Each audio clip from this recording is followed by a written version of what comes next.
avec ce vent et cette pluie qui s'intensifie encore un peu plus vers De Kock maintenant. Le ballon de renvoyé et c'est peut-être pas tout à fait terminé. Attention à cette frappe. On n'était pas loin de l'ouverture du score. En tout cas, Alexandre Marfin qui part à l'échauffement et qui devrait remplacer Théo Guivarch très prochainement.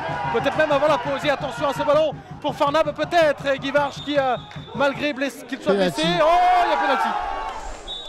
Julien Farnab face à un Théo Guivarch blessé. Théo Guivarch qui s'impose, qui arrête ce penalty de Julien Farnab à la mi-temps, qui est sifflé sur ce score de 0-0. Les centraux que sont Saint-Igny et Malaga. Attention de l'autre côté, Abdeljelil. La frappe d'Abdeljelil, elle est captée en 2 temps par Anthony Beuve. La première occasion de cette seconde période, elle est Scholtez. Avant, ils vont peut-être me faire mentir sur ce ballon dans la surface de réparation. Attention, peut-être en retrait. Il a tergiversé pour la pièce. Ça profite à Louache. Et Marfin qui se montre impeccable là et bouge parfaitement son angle. Une équipe de Cholet qui est extrêmement agressive à la récupération du ballon. Attention à Rocheteau. À Rocheteau dans la surface qui va pouvoir frapper. Voilà qui est fait juste à côté. En l'occasion énormissime pour Cholet d'aller ouvrir le score. Depuis la reprise, on sent les Avancini qu'on l'a même mis sur le jeu, mais...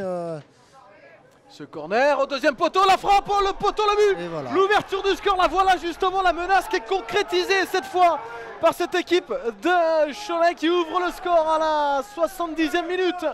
Loupé en cette première mi-temps, l'occasion. Attention à cette occasion. Encore une, c'est Abdeljelil juste à côté. Oh, comment a-t-il pu louper cette occasion, Oussama Abdeljelil? Son pied mais qu'il a mis hors du cadre. Attention, il y a une belle occasion côté Avancini aussi. Paul Apuel en face à face. Paul Apuel face à Marfin qui va buter sur Marfin. Deuxième chance peut-être non. Mais Avranches récupère du coup à chaque fois. Et cette frappe de Sissoko. Oh, le super Barren, sublime. Et il est pour l'instant en faveur, on va dire, des Choletais parce qu'il mène à 1-0. Sami Alouache. Saunier, le centre de Saunier. L'égalisation avranchinaise au bout du bout de cette partie.